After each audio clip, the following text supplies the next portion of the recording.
And that can come across as a little hard line. And the thing is about this is that a lot of times we are unaware based on our conditioning, and we have blind spots to the things that we have normalized. So anything in our life that we have normalized, we're not going to have addressed because it's normal. And so if that comes into our life, we're going to ignore those flags. And you might have had that experience where I've ended up in relationships where I'm like, how did I end up in this relationship with this person? And when I look back, there were some flags, and I'm like, wow, clearly my picker's broken. And clearly there's something in me that needs to be addressed if I ignored that flag. Hello, this is the Mae B Mindful podcast, and I am your host, Hannah Mae. I'm a mother of 6, conscious birth instructor and educator, spiritual growth facilitator, and certified hypnotist. This podcast is about inspiring hope, expanding awareness and consciousness in order to revolutionize the way we live and experience our lives. You can expect thought-provoking episodes, each week spanning a range of topics, drawing from both my own journey of transformation and healing and working with others. I hope you find this podcast to be informative, refreshing, illuminating, and instrumental in your own soul's evolution and growth. Let's jump right in. Hello, friends. Welcome back to the Mae B Mindful podcast. I'm so excited to talk to you today all about narcissism, for real. But first of all, I just want to say that I acknowledge the complexity of narcissism and its overuse in our conversation today, and how it's often misused and thrown around loosely. So this is not a conversation about demonizing anything or anybody. I really want to look at it from a little bit of a different perspective, from the perspective of removing the deficit for the person that is drawn to that, so that then there is no more narcissist in their life. So really, it's about taking responsibility and what we have to do to heal. So we're going to talk about codependent dynamics, because I love that conversation. And we're going to dive into a little bit about a deeper understanding of the spiritual and generational roots of narcissism. Because if you know me by now, you know that I really like to get into the underpinnings and look at things from a spiritual perspective, because I really believe that's the higher perspective, and that is a more clear, expansive view of the problem as a whole. Because without that piece, we're missing like a pretty decent piece, and it explains a lot of things. So yes, there's an incredible amount of focus on this today. Like, it is, my husband said it recently. He was like, why is everybody all of a sudden a narcissist? Have you noticed? And it's true, like, people use it sarcastically, like, oh my gosh, that person's a total narcissist. And it's like, okay, let's just be clear and not misuse this word too much or throw it around too loosely, because what that does is it desensitizes us to the real term, and it's like perpetuating misinformation, basically. It also devalues the person and the sensitivity of that they might be in an extremely abusive or harmful dynamic, that there needs to be and remain a sensitivity to, in order for those people to be able to feel empowered and not just dismiss like, oh, they're with a narcissist, right? And a lot of times, by the way, what I've noticed happening is this term is weaponized against others. And there's a lack of compassion, and there's a lack of understanding. And I've even noticed people that some might consider narcissistic personalities labeling the people around them that they're not liking because they're not aligning with their script.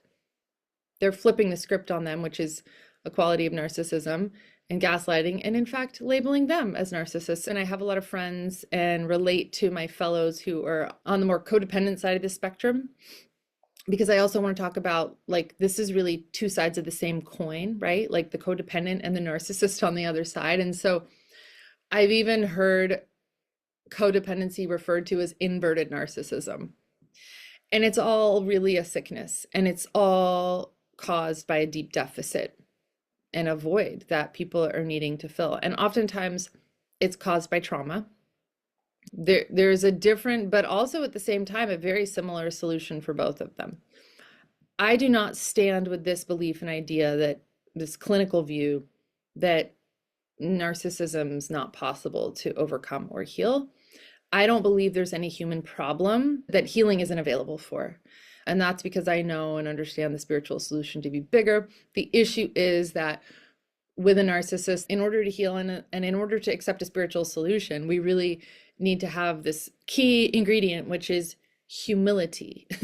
And that's usually not present for the narcissist. And there also needs to be accountability, ownership, and people need to be able to see their part in something, right? And so that can really present a challenge. So I'm not going to go too deep into talking about narcissism, because here's the thing. There's plenty of other people and there's incredible information and resources out there and people that do a heck of a better job than I will, who are really experts on the subject. But I will just mention a few things just for reference as it relates to everything else that we're going to talk about that's helpful to know and put it in context. And I also think that it's really important to not have this overt focus, because I've noticed this. People are so drawn to this subject because they relate, right? They've had experiences with these types of people. And it's so confronting when you wake up to it, or if you are shocked by these experiences and you're like, what is going on? This is insane. Or if you know somebody that's been in an abusive relationship and you're witnessing it, whether it's a family member or whatever. And there's a tendency to just want to focus on them, but they're not really the problem if you're being attracted to them. Like, the problem is you, and the problem within you is the thing, and the deficit and the void in you that is being drawn to that or attracted to that subconsciously, of course, because we don't intentionally choose those relationships. When that's healed and overcome, there's no more deficit, there's no more void, therefore there is no narcissist. You're not going to seek that out to help you resolve an issue when you resolve the issue. Does that make sense? And that can come across as a little hard line. And the thing is about this is that a lot of times we are unaware based on our conditioning, and we have blind spots to the things that we have normalized. So anything in our life that we have normalized, we're not going to have addressed because it's normal. And so if that comes into our life, we're going to ignore those flags. And you might have had that experience where I've ended up in relationships where I'm like, how did I end up in this relationship with this person? And when I look back, there were some flags and I'm like, wow, clearly my picker's broken. And clearly there's something in me that needs to be addressed. If I ignored that flag. And why did I ignore that? It's not because I'm bad. It's not because I'm stupid. It's because there's something in me that's unaddressed that needs to be addressed. And once it is, everything will change. And I will have more discernment in the future. And so each experience, like if you have patterns like this in your life, each experience is an opportunity for healing. And it's an opportunity to grow in discernment, right? So just real quick, there's different types of narcissism. And I think if you look in the DSM-5, which I do often, just kidding. I don't think these are classified in this way. However, experts in the field have generally categorized it into 5 different types. So there's grandiose, which is overt narcissism, which is pretty common and typical. There is covert narcissism, which is a little deceptive, which is very easy if there's any conditioning with that, which is what I was mentioning earlier, to have the blind spots to that in particular, because it's hard to even label that, because it comes across as that person is a perpetual victim, right? And so they believe their own story, and you might even believe their story. So covert narcissism is vulnerable narcissism. Malignant narcissism is like where there's this crossroads, and there's antagonistic and communal, and there's this crossroads with other like personality disorders, like the sociopath, the psychopath. This is like psycho time, okay? And this is like, get away from these people, go no contact at all costs, right? But some of these other relationships, you might have to see them on a regular or semi-regular basis. And there's just going to be a need for healing and boundaries. Like, boundaries are really everything. And the other thing, as a really key player in this, is compassion and forgiveness. And that can be really challenging to do and can't be done superficially. So if you have wounding around this, This wounding can go very deep, and it's responsible for a lot of beliefs and ideas in your worth. And in healing that, the need for boundaries and self-care is so critical because you're so vulnerable and open to being harmed again. And so oftentimes if you're really going to practice self-care, you might have to go no contact for a period of time, which can feel really challenging. And if you don't feel that you have the right to do that, and that person's like gaslighting the shit out of you, and they're telling you, and they're flipping the script on you, which is a really typical thing, and they're being punitive because of their own story in their mind, what are you going to do? You can't change their mind. They really believe their story. And so this is the thing. This is a sickness. Nobody chooses to be a narcissist, just like nobody chooses to be a codependent. Nobody intentionally chooses to be with a narcissist either. But I do believe that subconsciously we are very much drawn to that if we need to heal our codependency and overcome that. So if you are somebody that is waking up to a conditioned narcissistic dynamic, and you come to this fork in the road where you need to prioritize yourself, the ground can feel really shaky as you're on this path. And it can feel really shaky as you break tradition, because people are going to, whether it's that person or other people in the dynamic, might question. You might be reflecting back to them something that they're still asleep to. So some people might fight you on that. And there is a lot to stand in sometimes. It is big work. It is big work. And what you're doing is you're stepping into brilliance, actually. You're stepping into power, and you're stepping into truth, and you're aligning with truths instead of living in shame and darkness, because it's a process. Like, it's a process of self-forgiveness, self-love, self-care first. We have to meet our own needs first. We can't superficially, when I say talk about superficial forgiveness, you can't forgive and have compassion for somebody else that's caused you harm when you have not fully healed that for yourself and found it for yourself. When you have certain spiritual or religious concepts that, speak to this forgiveness, and you have to do that, yeah, I think it's really important. However, you can't dismiss yourself in the process, because that's just compounding the issue that's already up as a result of being in a narcissistic dynamic. It's just so important to come out of that and get strong first.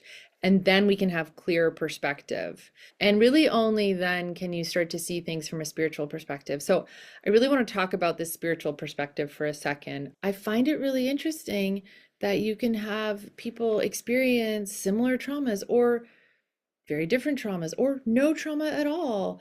And there's just this variety of like why some people end up on one side of the spectrum with like flaming codependency, and then the other person are raging narcissists. And it's like, we're just really complex, and it kind of doesn't matter. But I think, if you really consider our spiritual dispositions, our innate strengths, how those strengths and gifts, since they can all be used against us, just as they can be used to create great change in the world, and how they're being channeled, like how healed are we in order to be a channel so these things can be channeled. So that's why the spiritual solution is so, so important, because what are we a channel for, right? If not spirit.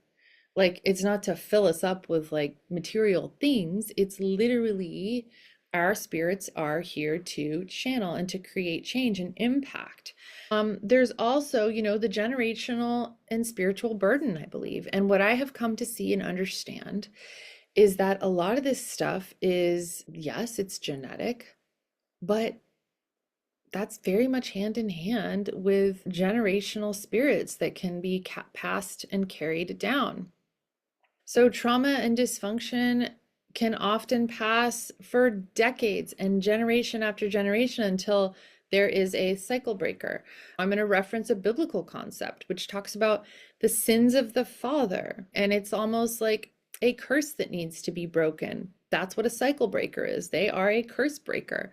And that's deeply spiritual healing work. So this repeating pattern that's being continued generation after generation, even if the generations before you don't know, I find it really interesting to do a little research and dive into your history to see, wow, like what's going on here? What's being passed down and what am I being called to do?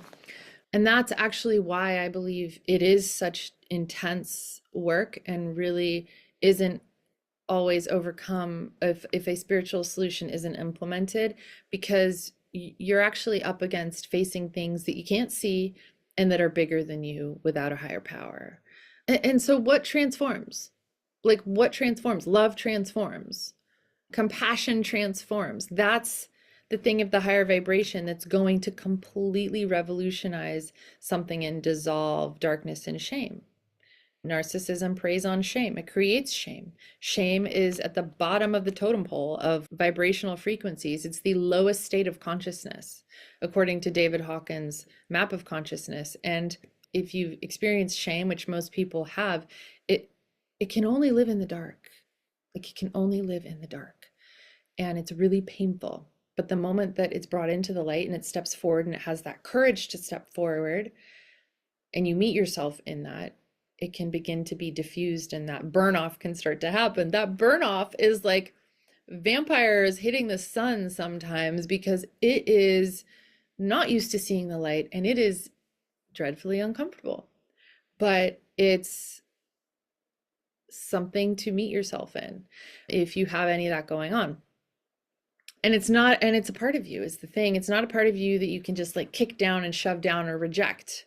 I used to have a prayer that was like, please remove this shame. And then I realized that that's not what I'm supposed to do. I am supposed to meet the shame. I'm supposed to greet the shame. I'm supposed to accept it and say, I love you. It's okay. That's the opposite of rejecting something, dismissing it, like, take it away. That's what caused the shame, right? And so this is just a very subtle, but the thing that can create a pretty radical shift here.